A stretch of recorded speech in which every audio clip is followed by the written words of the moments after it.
আসলে গাভী বাচ্চা দেওয়ার পরে যদি প্লাসেন্টা না পড়ে এটা খুবই একটা দুঃখজনক এবং খুবই কষ্টকর একটা ব্যাপার। খামারের জন্য তো বটেই, গাভীটিরও প্রচণ্ড ব্যথা থাকে বা প্রচণ্ড কষ্ট হয়। যদিও কিছু করার থাকে না আসলে। এই গাভীটিকে ইউটেরন দেওয়া হয়েছিল এবং ইউটেরন দেওয়ার পরেও যখন পরে নাই, তখন আমি 6 ঘন্টা পরে গেলাম, গিয়ে দেখি যে এই মতো অবস্থায় আছে। তখন আমি চেষ্টা করলাম যে যত দ্রুত সম্ভব প্লাসেন্টা ফেলে দেওয়া যায়, কারণ এটা গাভীর জন্য খুবই ব্যথাদায়ক এবং খামারেরও খুব চিন্তার ভিতর পড়ে। তার জন্য এটা ফেলে দিলাম। কিন্তু বিষয় হচ্ছে যে এটা খুবই কষ্টকর একটা বিষয় এবং এটা কিন্তু যত সহজেই ভাবেন না কেন যে গাভীর গর্ভফুল আটকে যাচ্ছে, গর্ভফুল পড়তেছে না বা জরায়ু বেড়ে আসতেছে, এটা কিন্তু খুবই একটা মারাত্মক রোগ।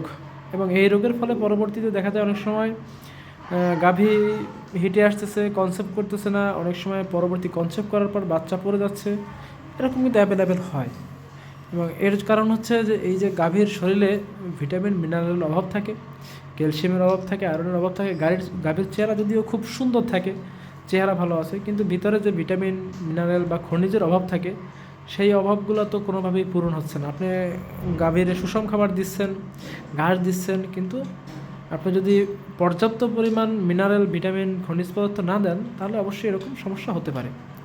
এবং এই সমস্যাটা আসলে খুবই ভয়ানক এবং খুবই মারাত্মক রকমের সমস্যা। তারপরেও দেখা যায় যে সমস্যা যেহেতু সমাধান তো করতেই হবে, এবং সমাধানের জন্য এখানে ইউটেরন, এটি হচ্ছে একমি কোম্পানির ইউটেরন আছে, স্কেপের ইউ কেয়ার আছে, এবং এর সাথে আর একটা ইঞ্জেকশন আছে, হরমোন ইঞ্জেকশন, যেটা দিলে স্বাভাবিক অবস্থায় গর্ভফুলটা আটকাই থাকলে এটা পড়ে যায়। এটা হরমোনটা অনেক সময় দেওয়া হয়, যদিও এই গাভীটাকে হরমোন দেই নাই।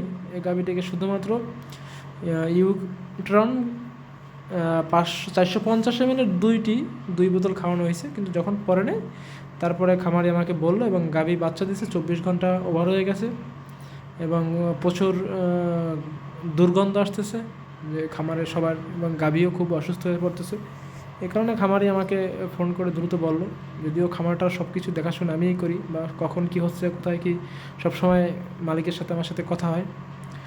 তো গাভী বাচ্চা দেওয়ার পরেও কথা হয়েছে, গাভী বাচ্চা দেওয়ার আগেও কথা হয়েছে, নর্মাল ভালোভাবে ডেলিভারি হয়েছে। এবং গাভীর যে বাচ্চা হয়েছে, বাচ্চাটা আমাদের ব্র্যাকের 335 নং বুলের বাচ্চা, এবং যার বাচ্চা খুব ভালো আসে, এবং স্বাভাবিক অবস্থায় বাচ্চাটা যেটা হয়েছে এটা আনুমানিক না হলেও 50-52 কেজি ওজন হবে, এবং বাচ্চাটা খুব বড় হয়েছে, কিন্তু তারপরে নর্মাল ডেলিভারি হয়েছে। এবং খামারিও সচেতন ছিল, সবসময় ছিল সে, ইভেন সে 4-5 দিন ঘুমোয় নাই, এই গাভীর কাছেই রাত্রে থাকতো। তবে বাচ্চাও খুব ভালো বাচ্চা আসছে, এরে বাচ্চা হচ্ছে।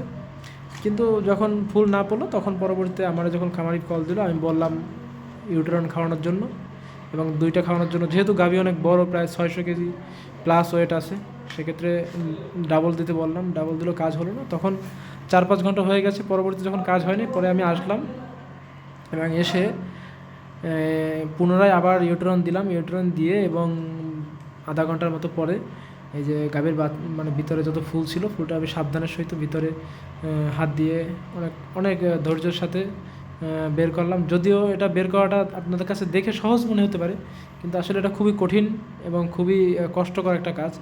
আপনার যদি অভিজ্ঞতা না থাকে এবং ভালো অভিজ্ঞতা না থাকে, তাহলে ভিতরে যে কোনো মুহূর্তে বড় কোনো সমস্যা হতে পারে।